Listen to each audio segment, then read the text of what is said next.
Here is a rewritten version of the text in clear UK English.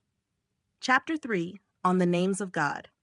As we prepare to discuss God and matters relating to him, it is fitting to begin by considering his names. The names of people and things are often the first aspects known about them. Without knowing these, it is difficult to claim any real knowledge of them. Similarly, where the name of God is unknown, God himself cannot be known. Reflecting on his name or names is especially significant because they reveal elements of his nature and attributes, making this a suitable starting point for such a subject. Strictly speaking, since God is incomprehensible, he cannot truly be named. Being singular in his essence, he has no need for a name to distinguish him. As Plato noted, God has no name, often referring to him as Ta'an, or the being. When Moses asked God what he should say if the Israelites inquired about the name of the one who sent him, God instructed him to say, "I am that I am," expressing his eternal being as the essence of all existence. This is echoed in the name Jehovah, which encapsulates the same meaning. Nevertheless, Scripture provides several names for God, drawn from his attributes, which merit careful consideration. Some of God's names, as Zanchi observes, denote him as the subject, such as Jehovah, Lord, and God. Others describe his attributes, such as holy, just, and good. Certain names pertain to the relationship between the persons of the Godhead, Father, Son, and Spirit, while others describe his relationship to creation, such as Creator, Sustainer, and Governor.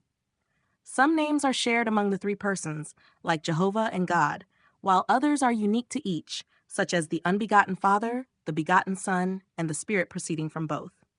Figurative and metaphorical names liken God to his creation, while proper names are those by which God refers to himself or is addressed by prophets and apostles in Scripture. These names will now be considered individually. 1. Elohim. The first name of God mentioned in Scripture is Elohim, translated as God in Genesis 1:1 and used frequently throughout the Old Testament. While occasionally applied to angels, humans, or false gods, e.g. Psalm 8:5, Jeremiah 10 verse 11, Elohim is properly used only for God. Some have linked this name to a root meaning curse or swear, suggesting that the persons of the Godhead bound themselves with an oath to redeem humanity. However, this view is deemed irreverent and inconsistent with God's majesty. Instead, others suggest that Elohim reflects God's role as the judge who binds others by oaths, as seen in 1 Samuel 14 verse 24. A more compelling derivation is from an Arabic root meaning to worship, fitting for the God who alone is worthy of adoration, Matthew 4:10. Interestingly, Elohim is plural in form, though often used with singular verbs, Genesis 1:1, pointing to the plurality within the unity of God's essence. This plurality is further confirmed in the creation narrative, Genesis 1:1-3, and in Psalm 33:6, where Father, Son, and Spirit are all active. 2. El. Another name of God, El, is seen in words like Bethel, meaning house of God, Genesis 12:7-8. It appears in singular and plural forms, e.g. El Elim, the God of gods, in Daniel 11:36. Often translated as mighty or strong, this name reflects God's power, as seen in Job 9:4 and Psalm 89:8. El is also used in Isaiah 9:6, where the Messiah is called Mighty God. 3. El Elyon. El Elyon, meaning the Most High, appears in Genesis 14:18-22. This name reflects God's supreme authority, power, and dominion over all creation, including the highest earthly rulers and heavenly beings, Psalm 97:9. It also emphasizes God's transcendence, as his nature is incomprehensible to finite minds, Job 11:7-8. 4. Shaddai.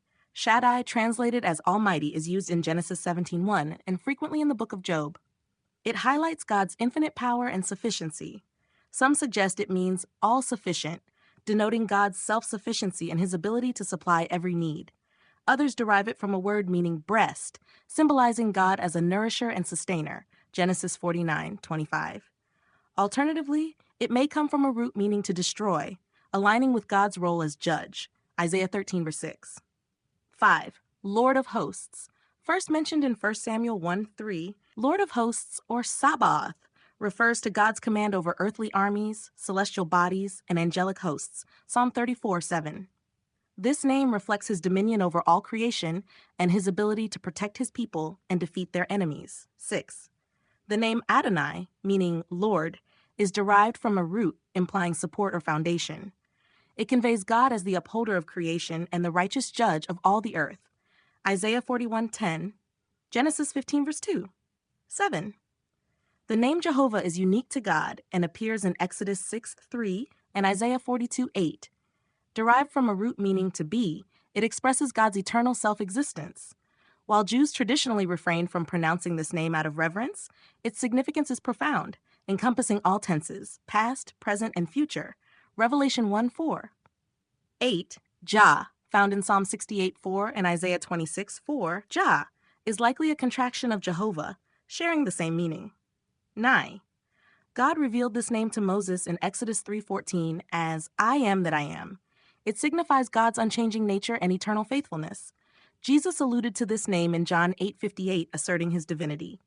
10. New Testament names. In the New Testament, God is called Kyrios, Lord, and Theos, God. Kyrios often corresponds to Jehovah, denoting authority and sovereignty. Ephesians 4:6.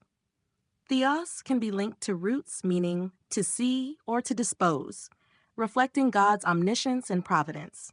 From these names, we learn that God is eternal, immutable, self-existent, and all-sufficient, the ultimate object of worship and reverence. Let me know if you would like further refinements.